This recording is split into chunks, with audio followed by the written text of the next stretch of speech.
Namaskar. A warm welcome to World News and Indian Perspective on All India Radio. This is Abhineet Shukla and with me is Aditi Lumba bringing glimpses of the major developments of the day from across the globe. Over the next half an hour, we shall bring you the latest from the world of politics, economy, sports, entertainment and more. The headlines. India's Prime Minister Narendra Modi chairs high-level meeting to review ongoing efforts under Operation Ganga to bring back Indians stranded in Ukraine. Around 1,400 stranded Indian nationals evacuated from Ukraine so far. 4 Indian ministers to go as special envoys to neighboring nations of Ukraine to coordinate evacuation mission. High-level talks between Kiev and Moscow held at Ukraine-Belarus border to resolve crisis. UN General Assembly holds emergency special session on Ukraine crisis, calls for immediate ceasefire and maximum restraint, says diplomacy and dialogue must prevail. Regular international flights to remain suspended to and from India till further orders. India celebrates National Science Day to commemorate the discovery of the Raman effect.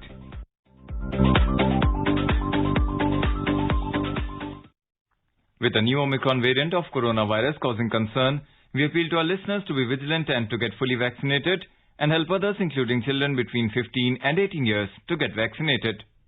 Please continue to follow these 3 simple steps to stay safe. Wear a face mask, maintain 2 gaz ki duri for social distancing, focus on hand and face hygiene. For any COVID-related information and guidance, contact national helpline numbers 011 2397 8046 and 1075. And now the news in detail. India's Prime Minister Narendra Modi chaired a high-level meeting in New Delhi to review the ongoing efforts under Operation Ganga to bring back Indians stranded in Ukraine. He said that the entire government machinery is working round the clock to ensure that all Indian nationals there are safe and secure. The Prime Minister pointed that the visit of 4 senior ministers as his special envoys to various nations will energize the evacuation efforts. It is reflective of the priority of the government attached to this matter. The Prime Minister noted that the first consignment of relief supplies to Ukraine to deal with the humanitarian situation on Ukraine's borders would be dispatched on Tuesday. Guided by India's motto of the world being one family, Prime Minister also stated that India will help people from neighboring countries and developing countries who are stranded in Ukraine and may seek assistance. Union Ministers Dr. S. Jaishankar, Hardeep Puri, Kiren Rijiju, Piyush Goyal, Jyotiraditya Scindia and General V.K. Singh attended the meeting. Foreign Secretary Harshvardhan Shringla and other senior officials were also present in the meeting. Prime Minister Modi had also chaired a high-level meeting on Sunday as well on the issue. External Affairs Ministry said Government of India has taken the decision to send special envoys to 4 neighbouring nations of Ukraine. Briefing media in New Delhi, Ministry spokesperson Arindam Bagchi said Civil Aviation Minister Jyotiraditya Scindia will be going to Romania, Law Minister Kiren Rijiju will go to Slovakia, Housing and Urban Affairs Minister Hardeep Puri will go to Hungary and MOS for Civil Aviation General V.K. Singh will go to Poland. Mr. Scindia will also oversee the evacuation process in Moldova. On evacuation efforts, the spokesperson said the situation on the ground continues to be complex and fluid. Situation on the ground in terms of evacuation continues to be complex and fluid. Nevertheless, we have been able to accelerate our evacuation process clearly over the last 24 hours. Over 8,000 Indian nationals have left Ukraine since we issued the initial advisories. And as I speak, I think the 6th flight has just landed. 6 evacuation flights have landed in India, bringing back around 1,400 Indian nationals, 4 from Bucharest and 2 from Budapest so far. Mr. Bagchi, there has been improvement on the movement to Poland and Romania. He said the ministry is expanding evacuation process through the Hungary border. A new route has also been opened through Moldova. An MEA team has reached Moldova and will assist in the evacuation through Romania. This new route should help Indians in southern Ukraine. Mr. Bagchi said they are encouraging Indian nationals to move to western Ukraine. The spokesperson emphasized that people should not reach the border directly to avoid long waiting times. On flights, he said, new flights are being added based on demand. He also said that under Operation Ganga, no one is paying any airfare at all. Replying to a query, Mr. Bagchi said, India will send humanitarian aid, including medicines, to Ukraine. Delegations from Russia and Ukraine on Monday held their first round of peace talks at the Belarus border. After talks ended, reports emerged that both sides will return to respective capitals for further consultations before second round of talks. Ukraine has said their goal for the talks was an immediate ceasefire.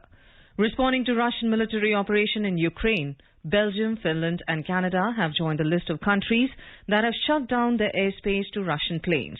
Western nations, led by the US, also announced a new set of economic sanctions on Russia.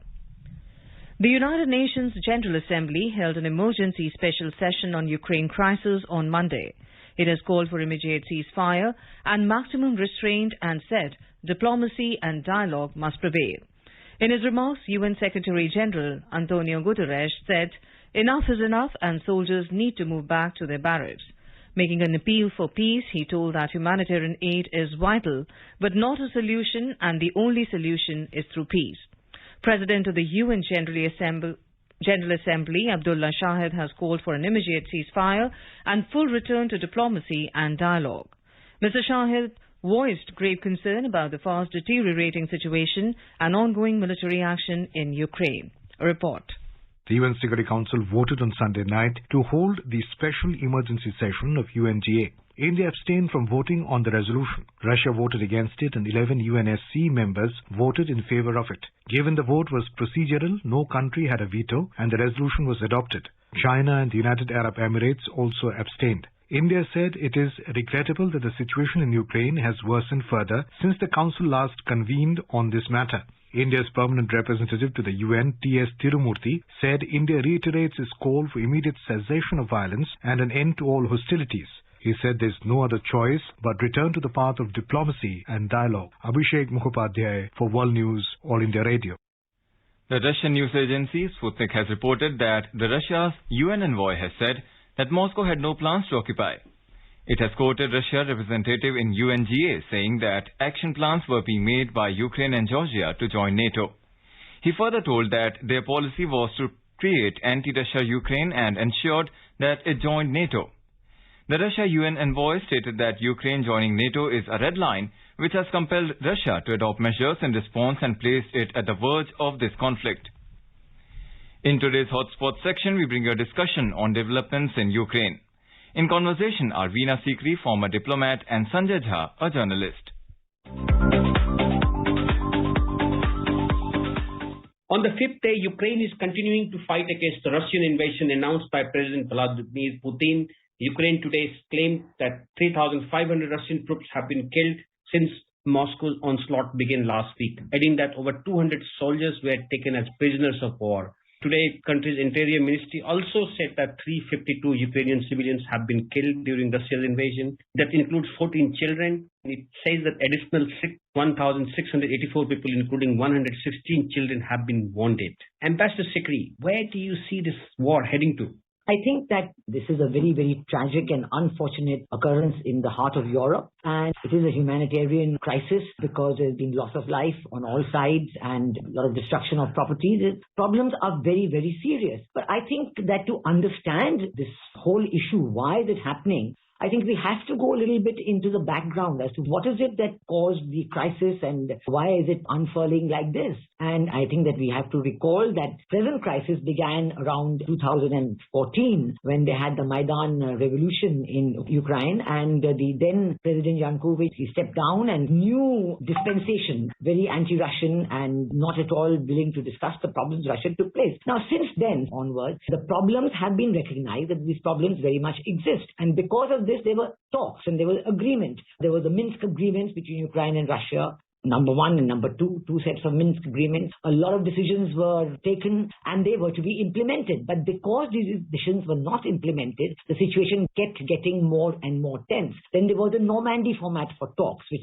was an intra-European format, which included Ukraine, Russia, France, and Germany. Obviously, France and Germany recognized the seriousness of the situation and the need to find a solution acceptable to all sides. Now, this Normandy format also went nowhere. And when in the face face of this persistent refusal to implement agreed decisions, President Putin announced this action which has taken place, which is, of course, right now in its fifth day, as you mentioned. So I think to find a solution to this, one has to look at what has happened in the last few years and where we are now and what would be a viable solution. I would like to recall here that India has looked at this situation very seriously, has given the highest attention to it for a variety of reasons. One is, of course, the crisis situation itself. And we have ourselves, the meetings chaired by Prime Minister Narendra Modi, we have called for de-escalation, dialogue and diplomacy, diplomatic contacts to solve the problem. And that is one side of the situation between Ukraine and Russia. And the other is the very large number of Indian students who are studying in Ukraine,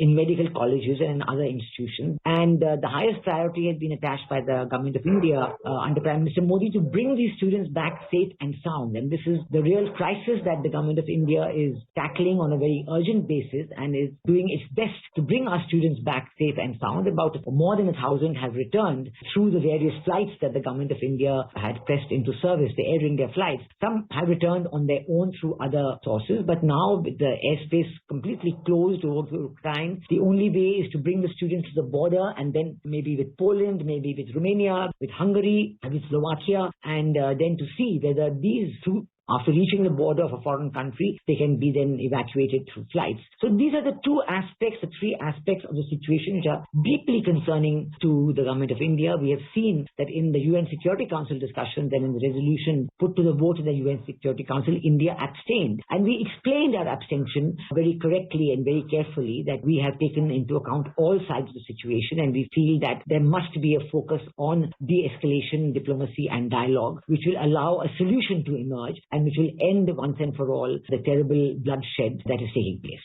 The terrible bloodshed which is taking place is really creating a lot of problem, and that is why now finally Russians and Ukrainians have started talking. The talk began in Belarus, and negotiators for Kyiv and Moscow are now holding talks but expectations are not high. Before the meeting, President Zelensky of Ukraine urged Russian troops to lay down their weapons and called for immediate EU membership. Do you think these talks between two high-level delegations from the two countries would be able to reduce the hostility between the two countries and the war will come to an end? Well, I think that the very fact that the talks are taking place are very important. In fact, there's been right from the second day, towards the end of the second day, this discussion of possible talks had been taking place. I think President Putin had indicated that he is prepared for talks. From the Ukrainian side, there was a lot of hesitation and I think under pressure from the Western countries, there was a lot of pressure on Ukraine to not agree to talk, especially if these did not talk about, withdrawal of Russian troops or whatever, they wanted certain preconditions to be attached to the talks taking place. But fortunately, Ukraine has been persuaded and President Lukashenko of Belarus has also been speaking to him and they have agreed that these talks are without any preconditions. So it is certainly hopeful that this is the first step in the right direction, which could lead to de-escalation and a solution which will meet the interests of all sides. Now, I think that it is very necessary to recognize the interests of the Russian government under President Putin in terms of the people of Russian origin who are living in the eastern part of Ukraine. And as you know, Russia has recognized the Donetsk and Luhansk regions as independent entities. And this too is something that will very much be there in the talks. But I think that with some give and take and with recognizing the historicity of this problem, the previous aspects which have led to the military action, I think we can hope cautiously, of course, and there are no sudden solutions, but we can hope that there will be a movement in the right direction and that the situation will return to normal. I think, the situation that there would be these hostilities were really not envisaged because somehow with the Western pressure and so on, it was hoped that, this would somehow die down and expectation in the West was, that it would boomerang on President Putin. But now, as it has emerged, we have seen that the situation has changed and we hope that there can be a solution which will help all sides to find a peaceful end. But the danger is that we are seeing a lot of weapons pouring into Ukraine from the countries of the West. And, weapons are being handed out to civilians to join the fight. Now, this can create a lot of difficulty and a lot of additional loss of life and so on. So there are deep concerns that need to be gone into very carefully. But I think the very fact that the talks have started is a positive development and we hope this will lead to a solution. You spoke about how the weapons are being handed over to civilians, but there is also a massive rush of people fleeing Ukraine. A UN Refugee Agency has said over 500,000 people have already fled Ukraine, and that is going to be one of the biggest human migration in probably a decade or so from one country to another in Europe. European Union is preparing to grant to Ukrainians who flee the war the right to stay and work in EU for up to 3 years. What do you think? What kind of catastrophe it will bring for the common citizens? The fleeing of the people is certainly, as I said, part of the humanitarian disaster that is happening there. But there is also another side to it, because at the border now, a lot of the Ukrainians have not been allowed to go. The government of Ukraine have announced that they want men to stay back and fight. And that is one aspect. The second aspect is that at the border itself, when there are so many Indian students and there are thousands who are also trying to leave, naturally because of the rush at the border, there's a huge problem. And this is another problem which our government is trying to solve. Many of the neighboring countries have even agreed to visa-free admission for the Indian students. Our senior officers have gone there, and today the Prime Minister has announced that 4 very senior ministers would be going to each of the neighboring countries of Ukraine to help the students come back from Ukraine through these borders and then be evacuated to India. Obviously, this is indicative of the very high level of importance and urgency that the government of India is attaching to the evacuation of the Indian students. But there are complications because of the Ukrainian citizens also fleeing the violence, and there are also citizens of other nationalities who have been living there, working there, studying there, and who are also now part of the exodus. So this is an additional reason why there should be an early end to the hostilities. De-escalation, diplomacy, and dialogue are really the only 3 aspects of the solution that we can hope will lead to an end. And one can hope that if it happens quickly enough, all the people will return, because they only left a few days ago. So this is the urgency for the talks in Belarus, and we hope that the talks continue and carry on and yield a positive end to this humanitarian disaster. Absolutely. Talk is the only solution, and hope that this talk will bring some meaningful solution of the current crisis. Because of this war, we have seen the economy around the world, tanking, the fuel prices getting increased. Russia has doubled its interest rate to 20%. Its currency plunges, and experts warn of a possible run on banks. The international community has said that we will de-roster Russian banks from the SWIFT system, which is the main arm for transferring money from one country to another. How will that impact Russian and the rest of the economy? Economic dimensions are certainly important, but I think that this is one part of the problem, because you see what you say about SWIFT, for example. Talks about cutting Russia out of the SWIFT system had been going on since 2014, and there is nothing new in that. And on the other hand, it is said that Russia has already built an alternative to SWIFT, and they have been operating through this alternative mechanism for quite some time now. So they do not anticipate that even if Russian financial institutions are cut out of the SWIFT mechanism, there would be any major upheaval, although I'm sure that at the individual level there could be a lot of disruption and difficulties, because it's an ongoing method.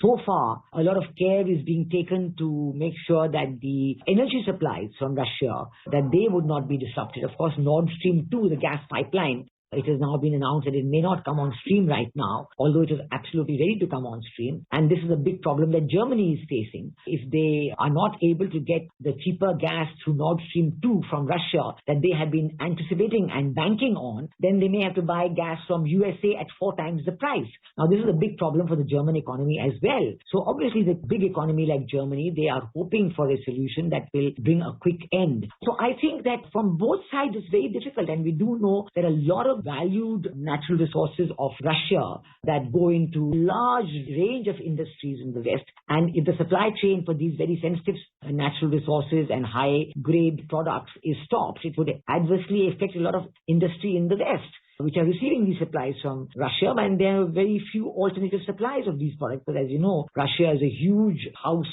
of natural resources and very, very sensitive and high-grade natural resources and products. So it is an impact for both sides. Of course, it will affect the Russian economy as well. But having said that, I think all this should convince all sides to bring an early end to this crisis. Bitterness will increase the longer the hostilities last. So the urgency should be to bring an end to all the hostilities. So the effort, the hope should certainly be that these talks are successful and there will be an early de-escalation. Yeah, let's hope that this high-level delegation bring some sort of meaningful solution to end the current crisis. In the meantime, Ukrainian ambassador to India has requested Indian government for humanitarian aid, including medicines, and government of India has today committed to send it to them. So India is doing all it can, not just to rescue its own citizens, but also helping Ukrainian citizens by sending this humanitarian aid. Thank you so much for your time, Ambassador Sikri. Thank you.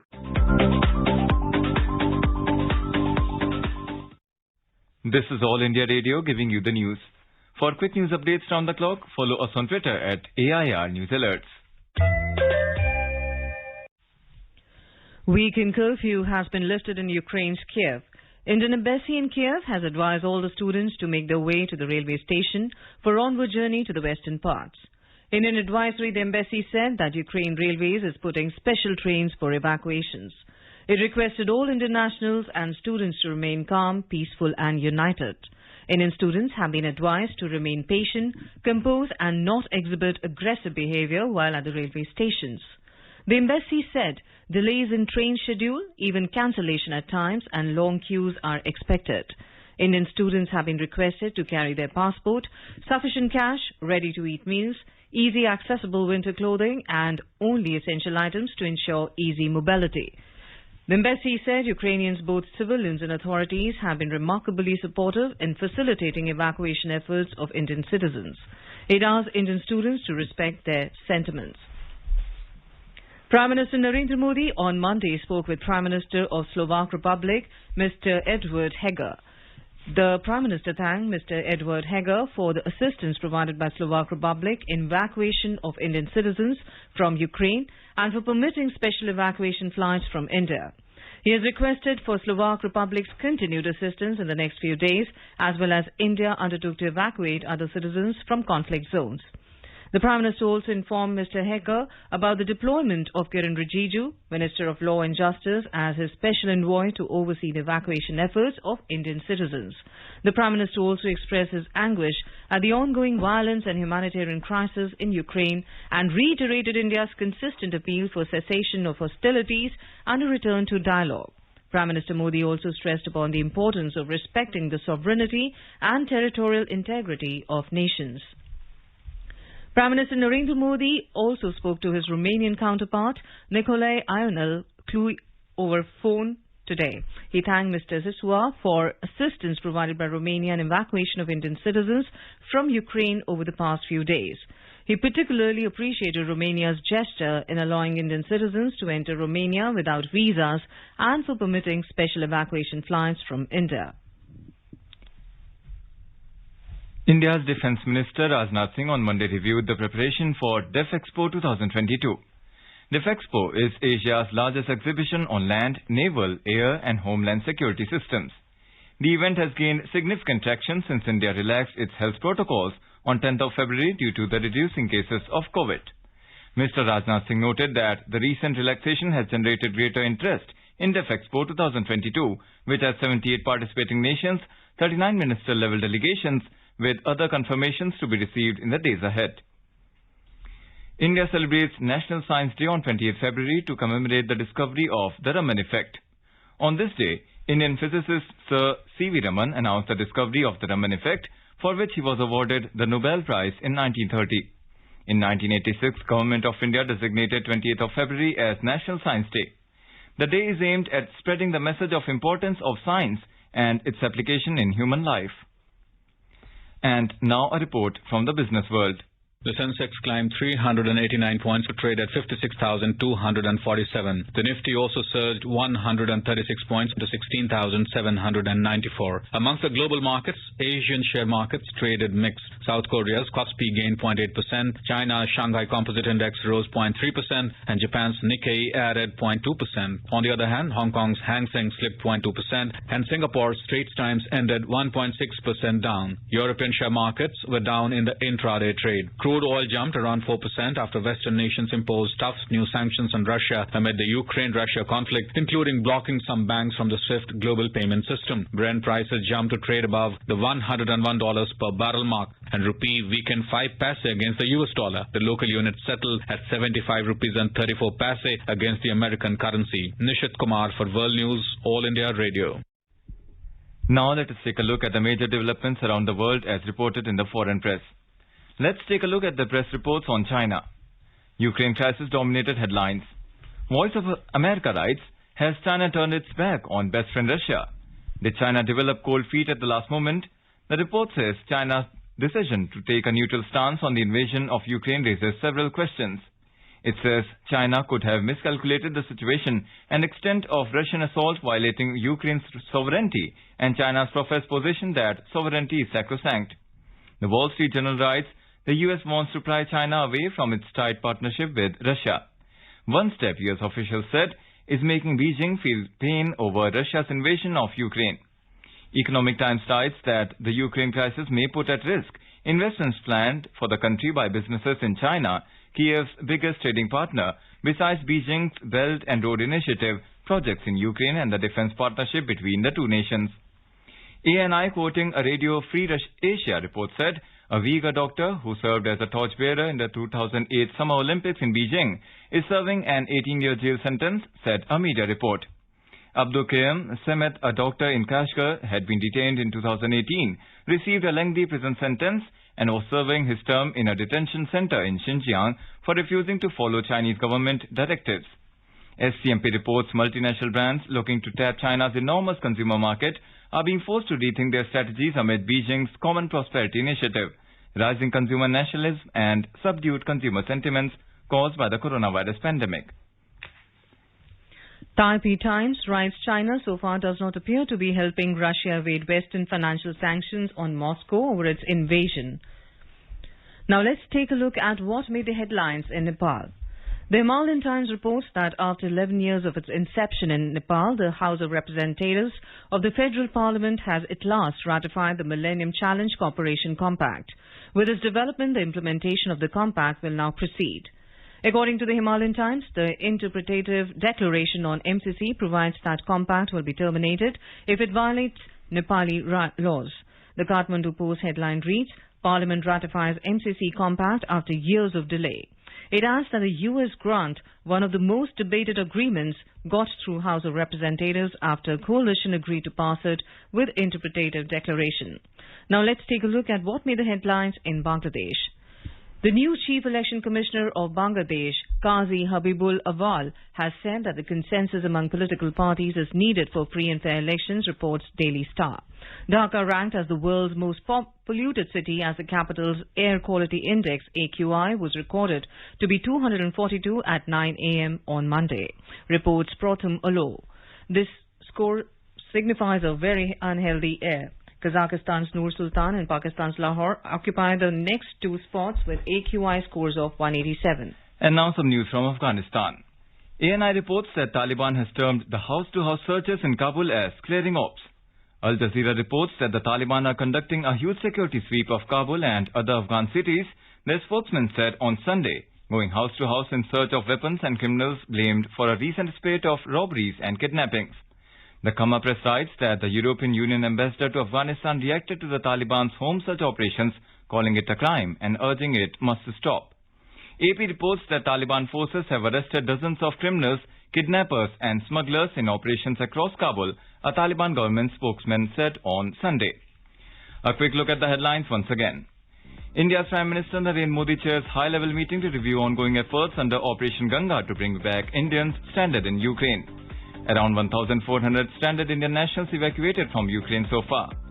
4 Indian ministers to go as a special envoys to neighboring nations of Ukraine to coordinate evacuation mission. High-level talks between Kiev and Moscow held at Ukraine-Belarus border to resolve crisis.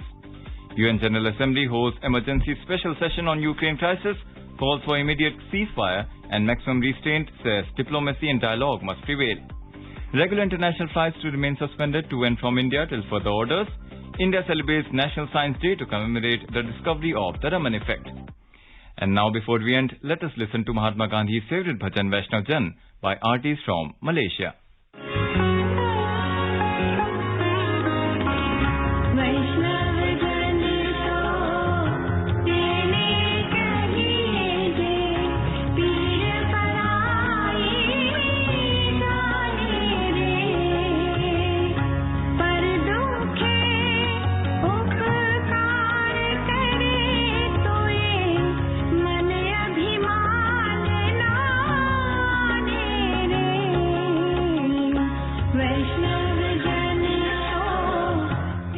And with that, we end this bulletin. We'll be back at the same time tomorrow with the next edition of World News.